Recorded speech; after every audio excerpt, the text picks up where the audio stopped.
Bismillahirrahmanirrahim.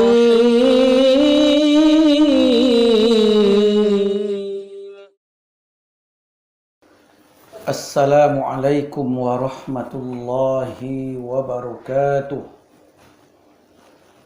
Alhamdulillahilladzi arsala rasulahu bil huda wa dinil haqq liyudhhirahu 'ala ad-dini kullihi walau karihal kafirun. Asyhadu an la ilaha illallah wahdahu la syarikalah wa ashhadu anna Muhammadan abduhu wa rasuluh. Allahumma salli wa sallim ala Muhammadin wa ala alihi wa ashabihi ajmain, amma ba'd. Ikhwanu fid din rahimahullah rahimakumullah. Para pecinta ilmu syar'i, semoga diberikan rahmat dan berkah oleh Allah Tabaraka wa Ta'ala.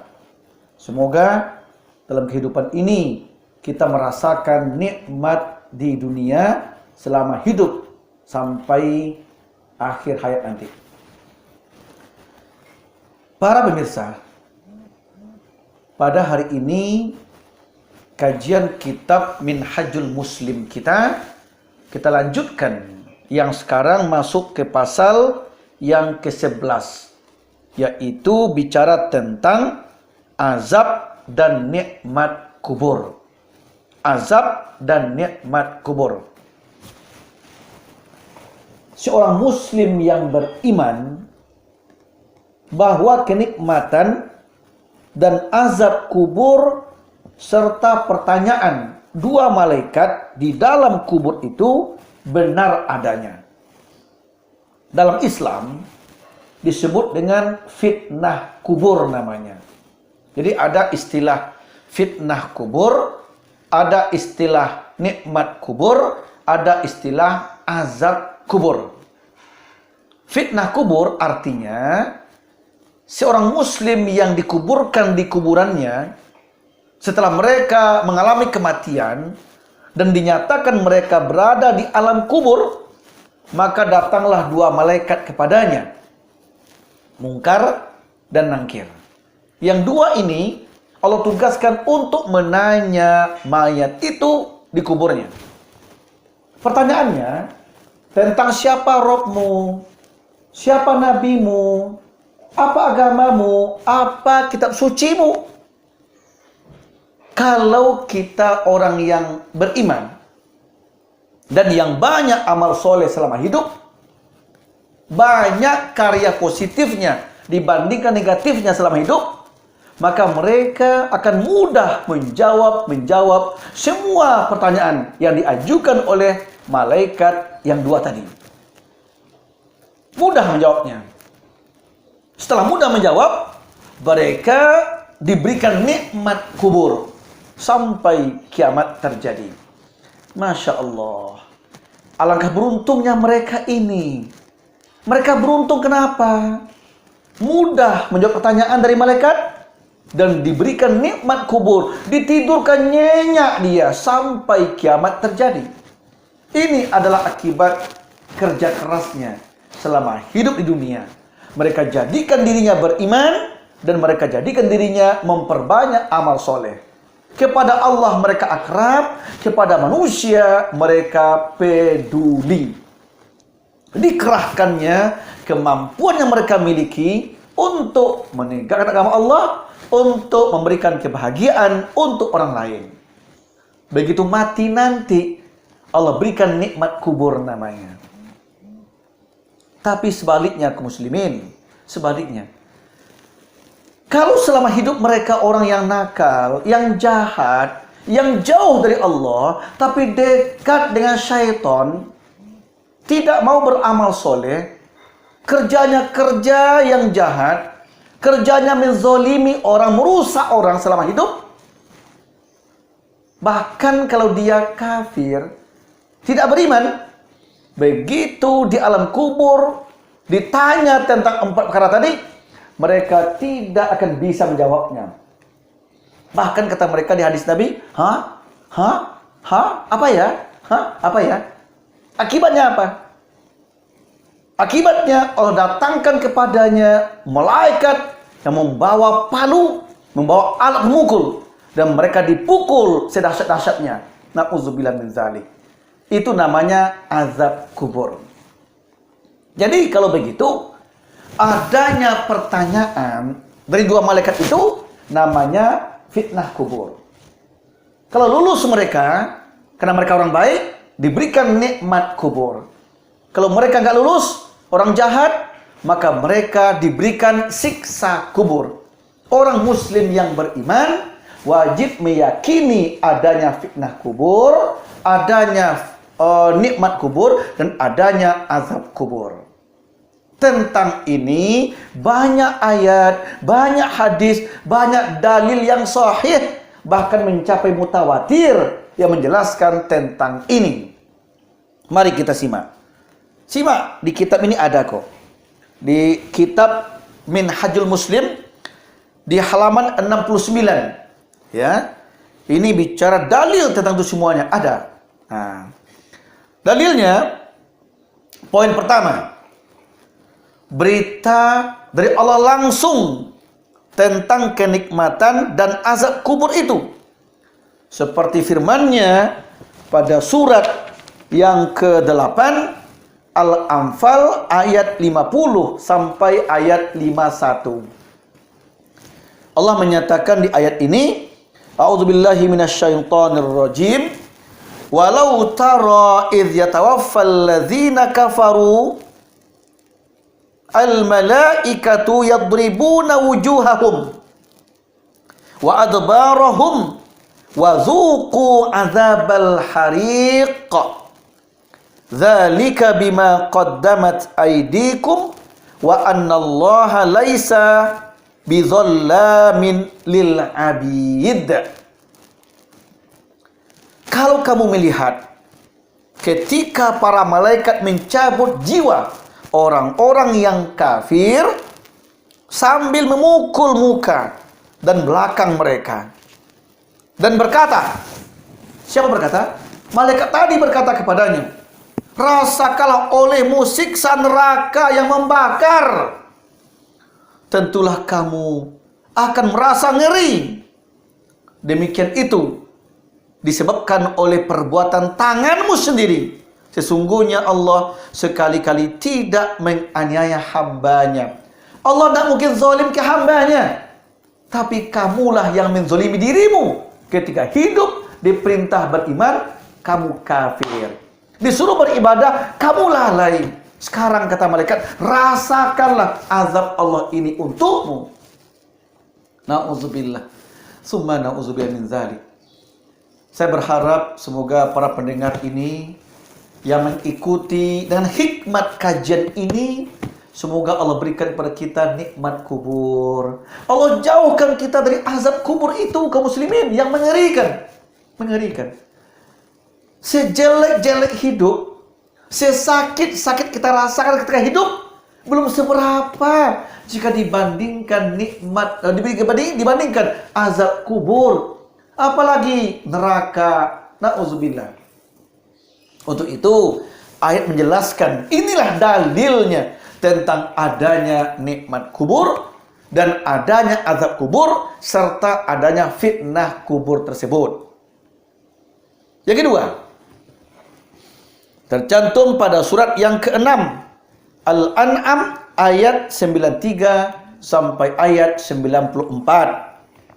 Walau tara idz zalimuna fi ghamaratil maut wal malaikatu basitu aydihim akhriju anfusakum al yauma tujzauna adzabal huni bima kuntum taqulun 'alallahi ghairal haqq wa kuntum an ayatihi tastakbirun.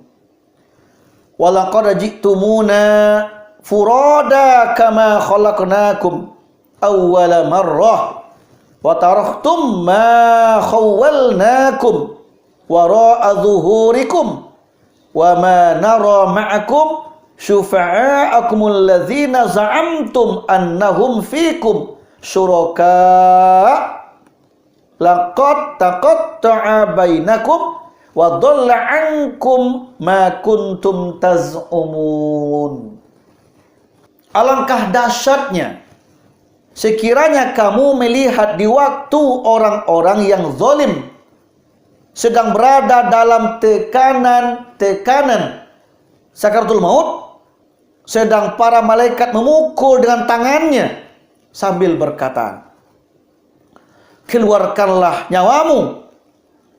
Di hari ini kamu dibalas dengan siksaan yang menghinakan, karena kamu selalu mengatakan kepada Allah perkataan yang tidak benar, dan karena kamu selalu menyombongkan diri terhadap ayat-ayatnya. Dan sesungguhnya kamu datang kepada kami sendiri-sendiri, sebagaimana kami ciptakan pada mulanya. Dan kamu tinggalkan di belakangmu atau di dunia apa yang telah kami karuniakan kepadamu. Dan kami tiada melihat besertamu pemberi syafaat yang kamu anggap mereka sekutu-sekutu Allah di antara kamu. Sungguh telah terputuslah pertalian antara kamu dan telah lenyap darimu apa yang dahulu kamu anggap sebagai sekutu Allah. Muslimin, dulu selama hidup kita lengah. Kita asik dengan jabatan, dengan kekuasaan, dengan pangkat, dengan kedudukan, dengan harta yang melimpah ruah, dengan teman yang banyak. Asik. Karena asik, kita menyangka mereka itu menolong kita dunia dan akhirat. Kita sangka merekalah tulang punggung kita yang menghambat kita di azab Allah. Tapi kita melupakan ibadah. Kita terlalu dekat dengan mereka itu, tapi melupakan Allah tabaraka wa ta'ala. Bahkan mengingkari Allah. Kita lebih cenderung diperbudak harta benda, pangkat jabatan, kekuasaan dibandingkan diperbudak oleh Allah tabaraka wa ta'ala. Artinya kita bangkang, kita ingkar, kita kafir selama hidup. Ingat kata Allah, nanti di alam kubur, semua yang kita banggakan itu, yang kita sekutukan Allah dengannya itu, tidak akan bisa menolong kita, kata Allah. Ketika datang malaikat azab, diazab kita, dipukul kita, bisakah kita minta tolong kepada harta benda, pangkat jabatan, kekuasaan, teman-teman akrab, backingan selama hidup dunia? Tidak bisa kaum muslimin. Tidak bisa. Untuk itu sadarlah kata Allah. Sadarlah. Boleh miliki harta benda, boleh miliki pangkat jabatan, boleh berkuasa, boleh punya uang yang banyak, tapi gunakan untuk kebaikan, untuk beribadah kepada Allah, untuk mendekat kepadanya, bukan untuk menentang Allah, bukan untuk melalaikan Allah. Jadilah mukmin sejati. Mukmin sejati, mukmin yang muhsinin, orang beriman tapi banyak kebaikannya. Jangan beriman kepada Allah tapi ingkar kepadanya. Meyakini Allah itu ada, Dia Rabb kita, pemberi rezeki kita, tapi diperintah kita nggak mau, kita enggan, kita lalai. Akibatnya apa kata Allah? Di dalam alam kubur nanti kamu tidak bisa diselamatkan, dibantu oleh harta bendamu, pangkat jabatanmu itu, kecuali kalau selama hidup kita sedekahkan harta benda itu, kita berikan ke orang lain, kita bantu orang, atau kita punya kekuasaan, punya jabatan, kita tolong orang susah, kita ayomi orang yang butuh. Insya Allah harta benda pangkat jabatan itu membantu kita nanti dari siksaan Allah tabaraka wa ta'ala. Ini ayat yang bicara, yang kita yakini bahwa azab kubur itu betul-betul ada. Yang ketiga, surat 9 At-Taubah ayat yang ke-101. Allah menyatakan, sanu'adzibuhum marrataini summa yuradduna ila azabin azim nanti mereka akan kami siksa 2 kali. Kemudian mereka akan dikembalikan kepada azab yang besar. Nanti para pemirsa, para pecinta ilmu syar'i boleh buka tafsir Ibnu Katsir, tafsir At-Tabari, atau tafsir-tafsir yang lain, tafsir Bil Ma'sur. Ayat ini ditafsir oleh para sahabat yang mulia, oleh sahabat-sahabat Nabi. Mereka orang kafir, orang yang ingkar kepada Allah itu, yang bangkang ke Allah itu, yang tidak mau taat ke Allah itu, nanti mereka diazab 2 kali. Setelah itu dikembalikan kepada azab yang besar, neraka. Azab 2 kali ini artinya apa? Pertama, azab dunia. Yang kedua, azab kubur. Azab dunia, azab kubur. Baru setelah itu dikembalikan mereka ke azab yang besar, yang dahsyat, yaitu neraka yang bergejolak.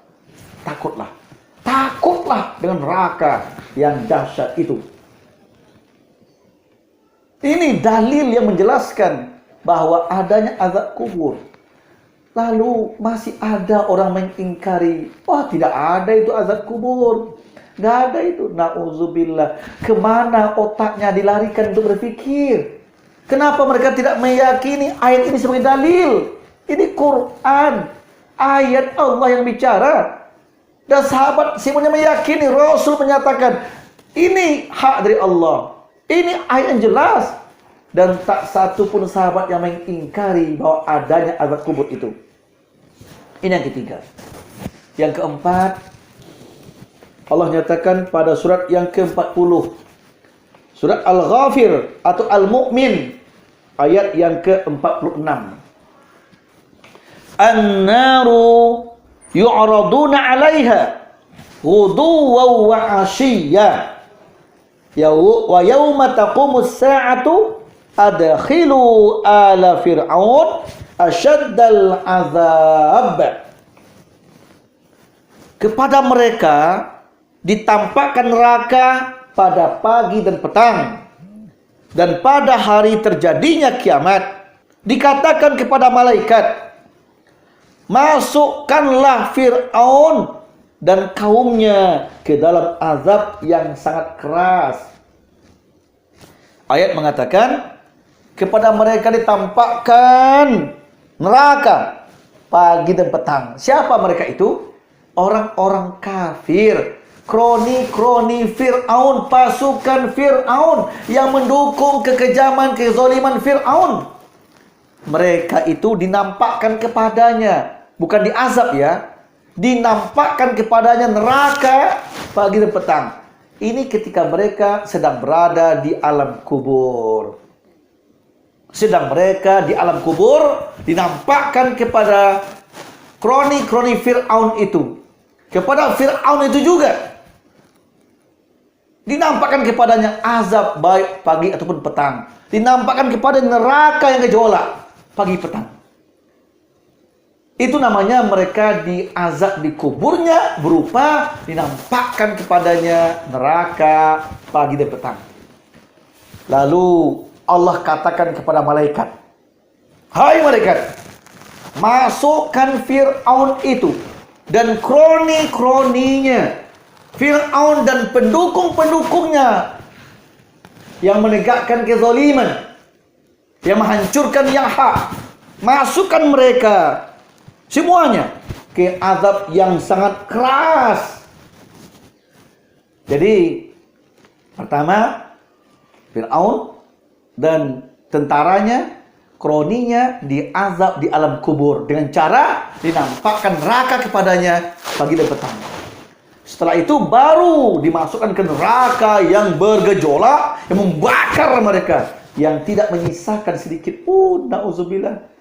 Kaum muslimin, apa gunanya hidup nikmat yang sebentar kalau toh nanti di alam kubur kita diazab?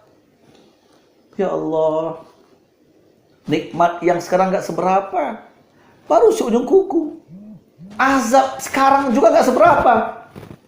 Yang dahsyat azabnya di alam kubur, yang lebih dahsyat lagi di neraka. Untuk itu, Dengan kajian-kajian ini tersentuh hati kita hendaknya. Kita meyakini, mengimani ayat-ayat Allah, beriman sama Allah dan Rasulnya, dan tunduk patuh kepadanya. Tingkatkan iman, perbanyak amal soleh, kurangi dosa, perbanyak istighfar, sering bertaubat, agar tidak diazab di kubur, agar diberikan nikmat kubur kepada kita. Yang kelima, surat Ibrahim, surat yang ke-14 ayat 27.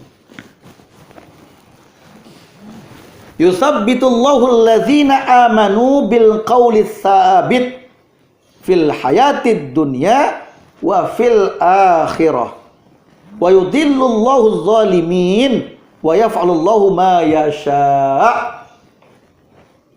Allah meneguhkan iman orang-orang yang beriman dengan ucapan yang teguh dalam kehidupan dunia dan di akhirat. Dan Allah menyesatkan orang-orang yang zalim dan berbuat apa yang dia kehendaki.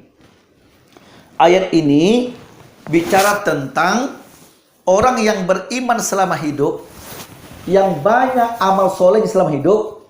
Nanti ketika ditanya oleh malaikat, Allah mudahkan untuk menjawabnya, dilancarkan jawabannya, dipermudah untuk menjawab semua pertanyaan-pertanyaan malaikat itu. Tapi orang yang zalim, yang ingkar, yang kafir, Allah persulit dan mereka tidak bisa jawab. Nah, ayat ini menjelaskan mudahnya bagi orang beriman menjawab semua pertanyaan itu, dan sulitnya bagi yang kafir menjawabnya. Rasanya 5 ayat ini cukup deh. Cukup rasanya untuk patokan iman kita. Kita meyakini bahwa adanya azab kubur dan adanya nikmat kubur itu. Quran bicara. Ini informasi dari Allah Tabaraka wa Ta'ala. Informasi yang kedua, yang berasal dari Rasulullah Sallallahu Alaihi Wasallam mengenai hal itu. Dalam bermacam hadis yang sahih, Nabi mengatakan, pertama, hadis riwayat Imam Bukhari nomor 1374. Hadis yang sangat panjang, ya, panjang sekali. Saya cukup baca artinya aja ya, karena sangat panjang. Saya baca artinya aja. Sesungguhnya seorang manusia apabila telah diletakkan di dalam kuburnya dan ditinggalkan oleh para pengantarnya, sesungguhnya ia mendengar bunyi gesekan sandal mereka. Lalu ia didatangi oleh 2 malaikat. Kemudian kedua malaikat itu mendudukkannya dan berkata kepadanya, "Bagaimana menurut keyakinanmu tentang laki-laki itu?" Maksudnya tentang Nabi Muhammad sallallahu alaihi wasallam. Maka seorang mukmin akan menjawab, "Aku bersaksi bahwasanya dia Muhammad adalah hamba dan utusan Allah."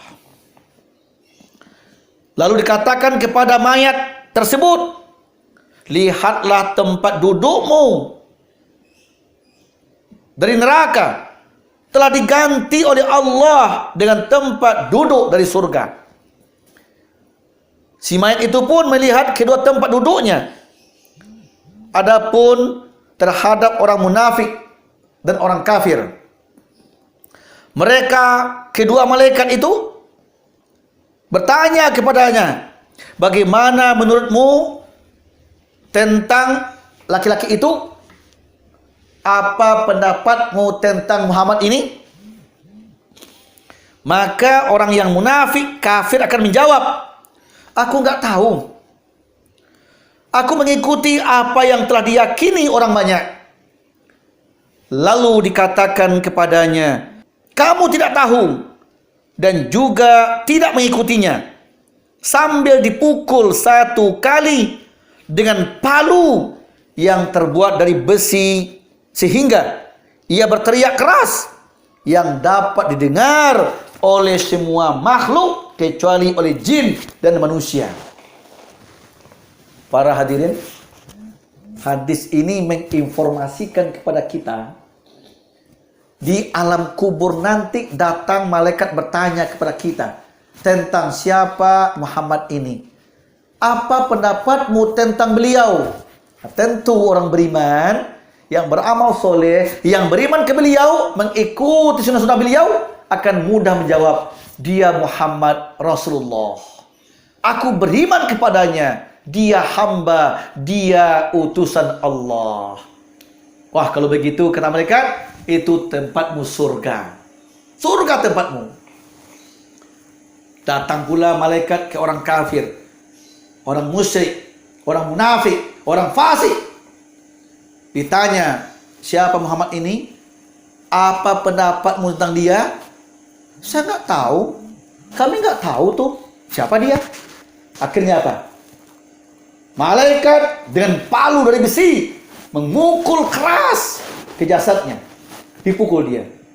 Sehingga kata Nabi, dia teriak, berteriak, sehingga terdengar teriakannya oleh semua makhluk yang di dunia kecuali jin dan manusia. Kata Nabi, jin, manusia tidak bisa mendengar azab kubur itu, tapi ada makhluk yang mendengarnya. Ya, tentu ada hadis lain nanti, di antaranya ayam atau anjing. Ya, dia mengaung. Kata Nabi, anjing mengaung itu dia lagi mendengar azab kubur. Ayam juga Allah izinkan mendengar azab kubur. Allahu Akbar. Kalaulah Allah izinkan kita mendengarnya, tentu tidak akan nikmat tidur kita, tidak akan nyaman di tempat tidur, karena selalu mendengarkan azab kubur. Ini rahmat Allah untuk kita. Walaupun kita orang kafir, walaupun ada yang kafir, yang munafik, yang fasik, kepada mereka pun Allah tidak mendengarkannya selama hidup. Kalau dengarkan, tentu mereka tidak nyaman tidur. Ini bentuk rahmat dan rahman rahimnya Allah kepada kita. Tapi hadis ini menjelaskan tentang adanya nikmat kubur dan adanya azab kubur. Yang kedua, hadis riwayat Imam Bukhari nomor 1379.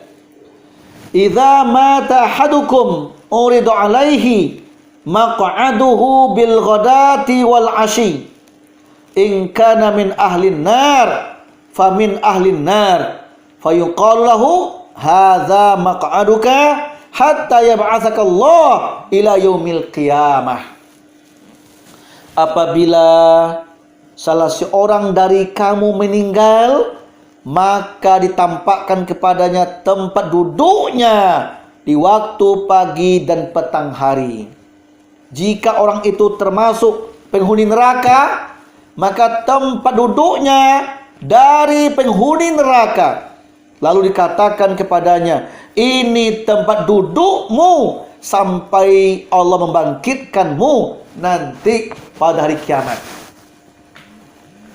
Jadi orang yang ingkar fasik kafir tadi, dikatakan kepadanya, ini tempat dudukmu sampai kiamat terjadi. Di mana? Tempat duduknya dari neraka. Ya, dia belum diazab, tapi diletakkan di situ, merasakan sakit, merasakan pilu, merasakan kengerian. Ya, nggak tenang, nggak nyaman dia di alam kuburnya sampai kiamat terjadi. Yang ketiga, ada doa dari Nabi kita, Nabi Muhammad SAW. Nabi menganjurkan, kalau kita sholat sebelum salam, Nabi menganjurkan kita untuk berlindung kepada Allah dari empat hal. Apa doanya? Allahumma inni a'udzubika min azabi jahannam. Ya Allah, jauhkan kami dari azab jahannam. Wa min azabil qabri. Yang kedua, jauhkan kami dari azab kubur. Wa min fitnatil mahya wal mamat. Dari fitnah dari ujian hidup dan ujian kematian. Yang keempat, wa min syarri fitnatil masihid dajjal, dan dari kejahatan al-masih ad-dajjal. Doa Nabi ini Nabi ajarkan kepada kita dan amalkan setiap sholat, ketika tasahud, ketika tasahud akhir sebelum salam, fil alamina innaka hamidum majid, atau innaka hamidum majid sebelum salam, Allahumma inni a'udzubika min azabi jahannam wa min azabil qabri wa min fitnatil mahya wal mamati wa min syarri fitnatil masihid dajjal. Baru kita salam, Assalamualaikum warahmatullah ke kanan, Assalamualaikum warahmatullah ke kiri. Ini menandakan bahwa adanya azab kubur. Ini dalilnya. Nabi mengajarkan kita berdoa terus agar terjauh dari azab jahanam dan azab kubur. Di dalam versi yang lain, Allahumma inni a'udzubika min azabil qabri wa min azabin nar wa min fitnatil mahya wal mamat wa min fitnatil masihid dajjal. Di buku ini versi ini ya, versi ini. Hadis riwayat Bukhari 1377. Terus yang keempat, ini yang terakhir dalilnya. Terakhir, suatu ketika Nabi pernah lewat dekat dua kuburan. Ketika Nabi melewati kuburan itu, Nabi tertegun dan menangis. Sahabat yang mengikuti juga menangis dan bertanya, "Ya Rasulullah, kenapa engkau menangis?" Apa kata Nabi? Allah memperdengarkan kepada saya, dua mayat di kubur mereka sedang diazab. Dua mayat di kuburnya sedang disiksa. Keduanya disiksa bukan karena dosa besar, bukan disiksa karena dosa besar, tapi disiksa karena masalah besar. Apa itu masalah besar? Pertama, yang seorang itu kata Nabi disiksa di kuburnya karena habis pipis, habis kencing tidak istinja. Habis pipis tidak mencuci kemaluannya. Makanya di Islam kita diajar, kalau begitu kita habis pipis, habis kencing, tugas kita apa? Bersihkan kelamin kita, bersihkan kemaluan kita agar bebas dari najis dan kotor, supaya bersih. Yang kedua, siramlah tempat kencing itu biar orang nanti setelah kita tidak mencium sesuatu yang menyengat, sesuatu yang merusak dari penciumannya. Ya, untuk itu hai muslim yang beriman, setiap habis kencing cuci kemaluannya, istinja namanya. Dan jangan lupa siram pula tempat kencing itu supaya orang lain tidak mencium bau yang tidak enak, yang menyiksa mereka nanti. Islam mengajarkan agama kedamaian. Islam mengajarkan harus kita memberikan bahagia sama orang lain. Tidak boleh memberikan kesengsaraan kepada orang lain. Ini ajaran Islam. Lalu kata Nabi, yang seorang jenazah diazab karena itu, tidak istinja, habis pipis. Yang kedua, yang seorang lagi kata Nabi disiksa kenapa? Karena selama hidup suka menggunjing orang, ghibah namanya. Suka menggunjing orang, menyebarkan aib orang yang mereka, orang itu sudah menutupinya. Kita sebarkan. Penggunjing namanya, tukang gosip namanya. Dan namimah. Namimah itu artinya tukang fitnah. Adu domba. Menggunjing saja, menyebarkan aib orang yang sebenarnya itu aibnya tidak boleh. Apalagi mengada-ada, memfitnah dia. Lebih tidak boleh lagi. Nah, jadi jenazah yang kedua ini diazab karena selama hidup suka menggunjing, suka memfitnah orang, suka mengadu domba antara orang dan orang lain. Akibatnya dikubur nanti disiksa mereka, kata Nabi. Ini dalilnya ada. Yang keempat ini. Dalilnya hadis riwayat Imam Bukhari. Ya, nomor 216. Innahuma yu'adzabani wa ma yu'adzaban min kabir. Thumma qala bala amma ahaduhuma fakana yas'a bin namimah wa ammal akhar fakana la yastatiru min baulihi. Nah, ini dalil-dalil dari hadis Nabi. Poin pertama tadi, dalil dari Allah langsung, ayat Al-Quran yang menyatakan. Yang kedua, dari Nabi, hadis-hadis yang sahih menyatakan kepada kita bahwa azab kubur itu benar-benar ada, nikmat kubur betul-betul ada, fitnah kubur betul-betul ada. Untuk itu, wahai ibadallah, selagi kita hidup, mari perbaiki diri kita, introspeksi diri, perbanyak istighfar, sering bertaubat. Jadikan kita orang beriman, perbanyak amal soleh. Hablum minallah, hablum minannas. Kemudian takutlah, hindarkan diri dari macam sifat kebangkangan kepada Allah, sifat fasik, munafik, apalagi kafir. Jauhkan dari kita sifat-sifat yang Allah murkai, agar kita tidak diazab nanti di kubur.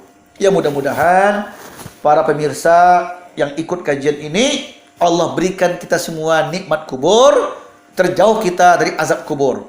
Amin. Assalamualaikum warahmatullahi wabarakatuh.